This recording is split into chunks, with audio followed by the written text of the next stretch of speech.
여러분께서 쉬운 투자를 생각하셨다면 가장 먼저 배워야 할 투자 자산은 바로 채권과 부동산이에요. 앞서 말씀드렸던 곡물이나 해운지수 같은 것들도 비교적 쉬운 사냥감에 속하기는 하지만 국제 파생 상품을 배워야만 사냥이 가능한 것들이라 지금 당장은 접근이 쉽지 않아요. 조금 쉽게 접할 수 있는 투자 자산 중에서 채권이 있는데요. 이건 금리가 오르는 시기에는 가격이 내려가고 금리가 내리는 시기에는 가격이 올라가는 특성이 있죠. 그 이유는 나중에 더 자세히 설명드릴게요. 부동산은 채권보다는 지역성이 강해서 분석에 다소 어려움이 있는데요. 하지만 부동산은 실물 자산이라는 강점을 가지고 있죠. 주식은 잘못 선택했을 경우 회사가 망해버리면 휴지가 되어버리는 경우도 있는데요. 부동산은 결코 휴지가 되지는 않죠. 또한 일정 기간에 걸쳐 움직이는 추세를 가지고 있기 때문에 주식보다는 쉬운 편이죠. 그래서 오늘부터는 부동산, 채권 같은 쉬운 사냥감을 먼저 공부하고 나중에 주식과 환율 그리고 국제 파생 상품에 대해 저와 함께 차근차근 공부해 보도록 하죠.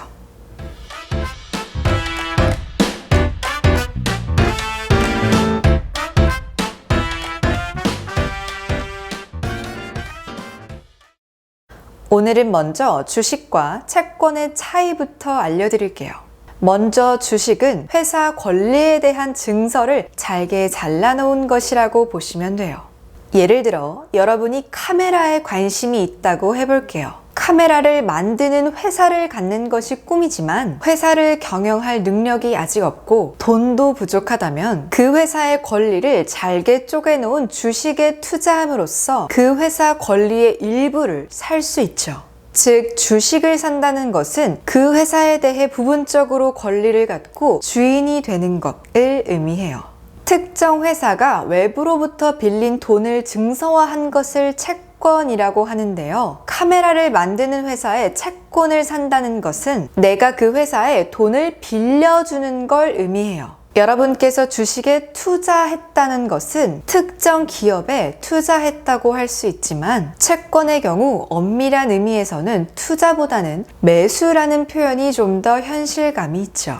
또한 그렇기 때문에 여러분께서 주식에 투자하시는 경우와 채권을 매수하시는 경우에는 각각 고민해야 할 것이 전혀 다르죠. 주식에 투자할 때는 투자하려는 회사의 성장 가능성이 중요하겠지만 채권을 매수하는 경우에는 돈을 얼마나 잘 갚을 것인가, 즉 안정성을 우선으로 고려해야만 하거든요. 좀 더 쉬운 예를 들어볼까요? 제 친구가 떡볶이 장사를 하고 싶다는 거예요. 그래서 저한테 야 이수야, 너 내 사업에 투자 좀 해라 라고 했다고 가정을 해볼게요. 저는 제가 가지고 있던 1억 원을 친구에게 투자했고 친구는 친구가 마련한 사업자금 1억 원을 가지고 있어서 각각 절반씩 지분을 나누어 가졌다고 해볼게요. 다행히 사업은 대박이 났고 1년 후에 투자 비용을 제외하더라도 2억 원의 이익이 났다면 그 이익의 절반인 1억 원은 제가 친구에게 정당하게 청구할 수 있어요. 제가 투자한 1억 원의 장부 가치도 유지된 것이고 투자 수익으로서 1억 원을 환수할 수 있게 되겠죠. 또한 장사가 잘 되는 집을 만들었으니까 소위 영업권이라고 하는 무형의 자산마저 얻게 되는 거예요. 이 투자를 할 때 제가 가장 많이 고려해야 하는 부분은 무엇이었을까요?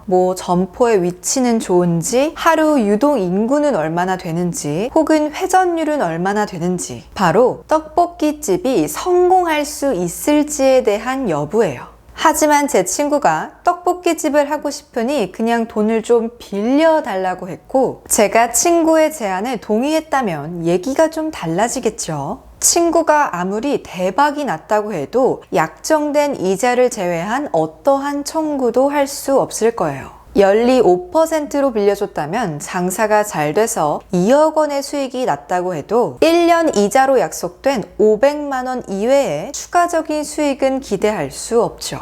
그러니 이런 상황에서 제가 가장 중요시해야 하는 부분은 그 떡볶이집이 잘 되는지 아닌지에 대한 여부가 아니에요. 물론 잘 돼야 제 돈에 대한 환수가 조금 더 쉬워지겠지만 아무리 잘 된다고 해도 제가 투자한 금액 외에 받을 수 있는 건 오로지 이자뿐이기 때문에 그보다는 그 친구가 신용이 있는 사람인지 혹은 잘못되었을 때 지불 능력을 위한 담보는 있는지 등을 더 고려해야만 하죠. 조금 더 이해를 돕기 위해서 이번에는 친구가 장사를 못해서 이익이 나지 않았거나 혹은 망했을 때를 한번 생각해 볼까요? 만약 친구가 이수야 투자 좀 해라 라고 한 사업에 이익이 전혀 나지 않았다면 저는 돈을 한 푼도 받을 수가 없어요. 심지어 친구의 돈과 함께 2억 원 모두를 날렸다고 해도 저는 제가 투자한 돈 1억 원조차 돌려받을 수 없죠. 투자 결정은 제가 내린 것이고 그 결과에 대한 책임 역시 저에게 귀속되기 때문이죠. 하지만 그 친구에게 단순히 돈을 빌려줬다면 어떻게 될까요? 장사가 잘 안 돼서 이익이 나지 않았다고 해도 초기 자본금에서라도 이자는 반드시 지급되어야만 해요. 만약 친구가 1억 원의 자본금 중에서 절반을 까먹고 5천만 원이 남았다고 해보죠. 그래도 친구가 저에게 약속했던 이자 500만 원은 반드시 지불되어야만 해요. 약속한 기한이 되면 원금 1억 원도 반드시 돌려주어야만 하죠. 만약 사업에 실패하고 가게를 접어야 하는 경우라도 청산한 돈을 우선적으로 돌려주어야만 하겠죠. 이해가 좀 가셨나요? 이처럼 주식과 채권은 투자와 대부라는 큰 차이점을 가지고 태어난 전혀 다른 성격의 투자 자산이에요. 주식은 그 회사에 투자한 것이기 때문에 이익에 대해서 나누어 가질 권리, 즉 배당 청구권을 가지게 되는 것이고, 채권은 그 회사에 돈을 빌려준 것이기 때문에 이익에 대한 청구권이 아닌 이자에 대한 청구권을 갖게 되는 것이죠.